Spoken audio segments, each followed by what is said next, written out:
అందరికీ నమస్కారం. ఈరోజు మనం ఒక చిన్న కానీ చాలా ముఖ్యమైన విషయం గురించి మాట్లాడుకుందాం. మన విజయం వెనుక, మన ఓటమి వెనుక మనం చూడలేని ఒక శక్తి పనిచేస్తూ ఉంటుంది. అదేంటో ఎప్పుడైనా ఆలోచించారా? ఒక్క క్షణం ఆలోచిద్దాం. ఎవరైనా సక్సెస్ అయినా ఫెయిల్ అయినా మనం వెంటనే వాళ్ల గురించి ఏదో ఒకటి అనుకుంటాం కదా. కానీ మనం చూసేది నిజంగా పూర్తిగదేనా, లేక అందులో ఒక చిన్న భాగం మాత్రమేనా? ఇది మనందరికీ బాగా అలవాటే కదా. ఎవరైనా గెలిస్తే అబ్బో ఎంత తెలివైన వాళ్ళో అనుకుంటాం. అదే ఎవరైనా ఓడిపోతే పాపం వాళ్ళకి చేతకాదేదేమో అని మనసులో అనుకుంటాం. కాని నిజంగా అంత సింపుల్ ఆ విషయం? నిజానికి జీవితం మనం అనుకున్నంత సులభంగా ఉండదు. ప్రతి గెలుపు వెనుక, ప్రతి ఓటమి వెనుక మనకు కనిపించని ఒక కథ ఉంటుంది. రండి, ఆ కథ ఏంటో ఇప్పుడు తెలుసుకుందాం. సరే, మనం మొదటి భాగం, దాగి ఉన్న నిజం. మనకు ఫస్ట్ అనిపించే ఆలోచనకు అవతల కూడా ఒక ప్రపంచముంది. అది చూస్తే మనకు చాలా ప్రశాంతంగా అనిపిస్తుంది. ఇక్కడ ఒక కొత్త ఫార్ములా ఉంది, చాలా సింపుల్. జాగ్రత్తగా వినండి. జీవితమంటే కేవలం మన కృషి మాత్రమే కాదు. జీవితమంటే మన కృషి, దానికి తోడయ్యే అదృష్టం, ఇంకా కొన్నిసార్లు మనం ఊహించని నష్టం. ఈ మూడు కలిస్తేనే జీవితం.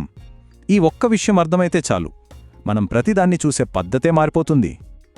దీని ఒక చిన్న ఉదాహరణతో చూద్దామా? ఒక స్టూడెంటు రాత్రింబవళ్లు కష్టపడి చదివారు, అన్నీ పర్ఫెక్ట్. కానీ పరీక్ష రోజు ఉదయం దిఢీరనే జ్వరం వచ్చింది.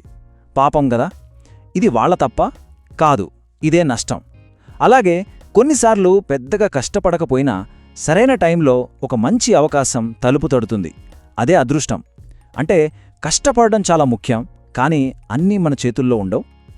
ఓకే, ఇప్పుడు రెండో భాగానికి వెళ్దాం. చిన్న కథలు, పెద్ద పాఠాలు. ఈ అదృష్టం, నష్టం అనేవి మన డైలీ లైఫ్లో ఎలా పనిచేస్తాయో కొన్ని సరదా కథలతో చూద్దాం. ఒక కథ ఊహించుకుందాం. ఇద్దరు రైతులున్నారు. ఇద్దరూ చాలా కష్టపడి పనిచేసేవాళ్లే. తమ పొలంలో ఎంతో శ్రద్ధగా మంచి విత్తనాలు నాటారు. ఇక్కడే అసలు విషయం జరిగింది. మొదటి రైతు అదృష్టం చాలా బాగుంది. సరైన టైంకి వానలు పడి పంట బ్రహ్మాండంగా పండింది. కాని పాపం రెండో రైతు పొలంలో అనుకోకుండా కరువు వచ్చింది. అతని చేసిన కష్టమంతా వృధా అయ్యింది. ఇదతని చేతుల్లో లేదు కదా. ఇదే నష్టం. చూశారా, ఇద్దరూ ఒకేలా కష్టపడ్డారు. కాని ప్రకృతి వల్ల వాళ్ళిద్దరి ఫలితాలు పూర్తిగా మారిపోయాయి. అంటే మనం చూసే ఫలితం ఎప్పుడూ వాళ్ల కృషిని మాత్రమే చూపించదు. ఇది మన కాలేజ్లో కూడా జరుగుతూ ఉంటుంది.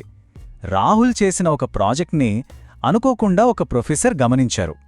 ఆయనకది బాగా నచ్చి రాహుల్కి ఒక మంచి ఇంటర్న్షిప్ అవకాశం ఇచ్చారు. ఇది రాహుల్ అదృష్టం. అదే సమయంలో ఆశ కూడా అంతే కష్టపడి పనిచేసింది. కానీ ఆమెకు అలాంటి అవకాశం రాలేదు.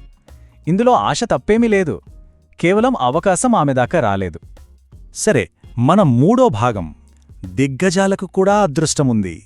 ఈ సూత్రం మనలాంటి సాధారణ వ్యక్తులకే కాదు, ప్రపంచాన్ని మార్చిన గొప్ప గొప్ప వాళ్ల జీవితాల్లో కూడా అదృష్టం ఎంత పెద్ద పాత్ర పోషించిందో తెలిస్తే ఆశ్చర్యపోతాం. స్వయంగా బిల్ గేట్స్ ఏమన్నారో చూడండి. ఆయన తెలివి, ఆయన కృషి గురించి మనకు తెలిసిందే. కానీ ఆ రోజుల్లో కంప్యూటరున్న కొన్ని స్కూళ్లల్లో తనది ఒకటి కావడం తన అదృష్టమని, అది తన సక్సెస్లో ఒక భాగమని ఆయనే ఒప్పుకున్నారు. మన ఇండియాలో ఇన్ఫోసిస్ కథ కూడా అంతే. వాళ్ల కృషి అమోఘం. కానీ వాళ్లు కంపెనీ స్టార్ట్ చేసిన 90వ దశకంలోనే మన దేశంలో ఐటీ విప్లవం మొదలైంది. వాళ్ల కష్టానికి ఆ సరైన టైమింగ్ అనే అదృష్టం తోడవడంతో ఇన్ఫోసిస్ ఒక చరిత్ర సృష్టించింది. ఇక మన చివరి భాగం, చూడటానికి ఒక కొత్త మార్గం. సరే, ఇదంతా బాగుంది. కాని ఈ ఆలోచన వల్ల మన లైఫ్లో ఏం మారుతుంది? ఇది మనకు ఎలా ఉపయోగపడుతుంది? ఇప్పుడు చూద్దాం.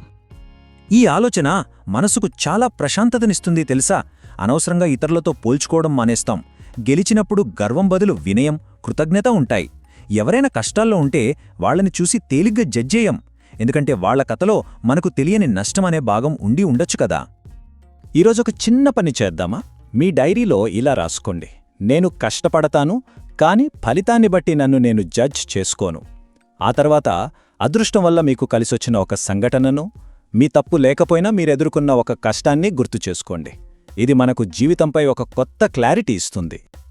దుర్గా సార్ చెప్పిన ఈ అద్భుతమైన మాటలు చూడండి. విజయానికి కృషి అవసరం, మనుగడకు జ్ఞానం అవసరం, కాని జీవితానికి వినయం అవసరం. ఎంత గొప్ప మాట కదా! ఈ మాటల్ని మనసులో ప్రతిరోజూ గుర్తు చేసుకుందాం. ధైర్యంతో పనిచేస్తాను, అదృష్టాన్ని కృతజ్ఞతతో స్వీకరిస్తాను, నష్టాన్ని వివేకంతో ఎదుర్కొంటాను.